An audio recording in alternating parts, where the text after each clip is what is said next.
Welcome to Vatsala's kitchen. ഇന്നത്തെ recipe ഒരു ചെറിയ ഉള്ളിയെ കൊണ്ടുള്ള ഒരു പുളിയാണ്. അത് ചോറിന്, ഇഡ്ഡലി, ദോശയ്ക്ക് എല്ലാറ്റിനും നമുക്ക് എടുക്കാം. വളരെ പെട്ടെന്ന് ഉണ്ടാക്കി കഴിയും. ഇതിന് തേങ്ങ അരയ്ക്കൊന്നും വേണ്ട. അതിൻ്റെ ഇൻഗ്രീഡിയൻസ് എന്തൊക്കെയെന്ന് പറയാം. ഉള്ളിയെ കൊണ്ട് പെട്ടെന്ന് എളുപ്പത്തിലൊരു പുളി വയ്ക്കാം. നമുക്ക് തേങ്ങ വറുത്തരയ്ക്കാണ്ടേ.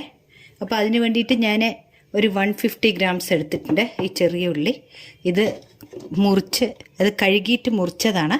ഇത് നമുക്ക് ഈ വെളിച്ചെണ്ണയിലിട്ടിട്ടൊന്ന് വറുത്തെടുക്കാം.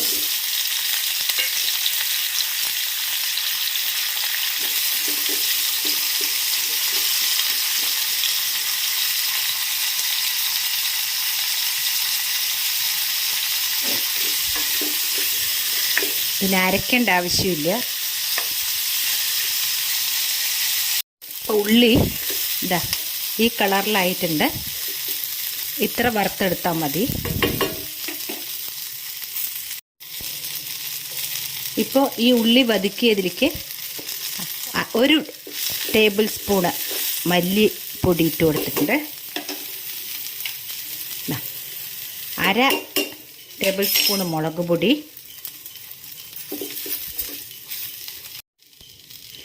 ഈ 1/4 ടീസ്പൂണ് മഞ്ഞൾപ്പൊടി ഇട്ട് കൊടുത്തിട്ടുണ്ട്. ഇനി ഈ ചൂട്ടിൽ തന്നെ ആയിക്കോളൂ. ഇത് സിമ്മിൽ ആക്കിയിട്ടുണ്ട് ഞാൻ. ഇതൊന്ന് ആയ ശേഷം ഇത് വേവാൻ വയ്ക്കാം. ഇനി ഇതിലേക്ക് കുറച്ച് വെള്ളം ഒഴിച്ചിട്ട് ഇതൊന്ന് വേവാൻ വയ്ക്കാം. ഉപ്പും ചേർത്തിട്ട് ഇതിനാവശ്യമായിട്ടുള്ള ഉപ്പും ഇട്ട് കൊടുക്കുക. ഇതിനാവശ്യമുള്ള ഉപ്പ്. ഈ ഉള്ളി ഒന്ന് വേവട്ടെ.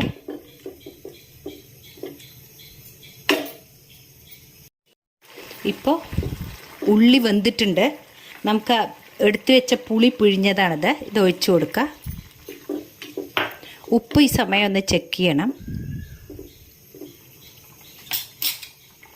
നല്ല പോലെ ഒന്ന് തിളക്കട്ടെ.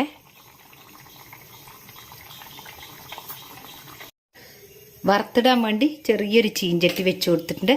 അതിലേക്ക് ഒരു 1/2 ടീസ്പൂൺ കടുക് ഇട്ട് കൊടുത്തിട്ടുണ്ട്. ഇപ്പോൾ നമ്മുടെ കറി റെഡി ആയിട്ടുണ്ട്. ഗ്രേവി ഞാൻ ഇത്രേ ആക്കിയിട്ടുള്ളൂ. ഇനി കുറച്ച് അധികം ചോറിന് ഒഴിച്ചുണ്ണണ ഭാഗം വേണമെങ്കിൽ കുറച്ചുകൂടി ഗ്രേവി ലൈറ്റാക്കാം. ഇനി നമുക്കിതിലേക്ക് വറുത്ത് കൊട്ടാം. നമ്മുടെ ഈസി ആയിട്ടുള്ള ചെറിയ ഉള്ളിയുടെ പുളി റെഡി ആയിട്ടുണ്ട്. വളരെ എളുപ്പത്തിൽ ഉണ്ടാക്കാം. അതിന് അരയ്ക്കൊന്നും വേണ്ട. അങ്ങനെ നമ്മുടെ ചെറിയ ഉള്ളി കൊണ്ടുള്ളൊരു പുളി പെട്ടെന്ന് ഉണ്ടാക്കിയിട്ടുണ്ട്. ഈ വീഡിയോ നിങ്ങൾക്ക് ഇഷ്ടപ്പെട്ടാൽ തീർച്ചയായിട്ടും like and share and subscribe ചെയ്യാത്തവർ സബ്സ്ക്രൈബ് ചെയ്യണം. താങ്ക്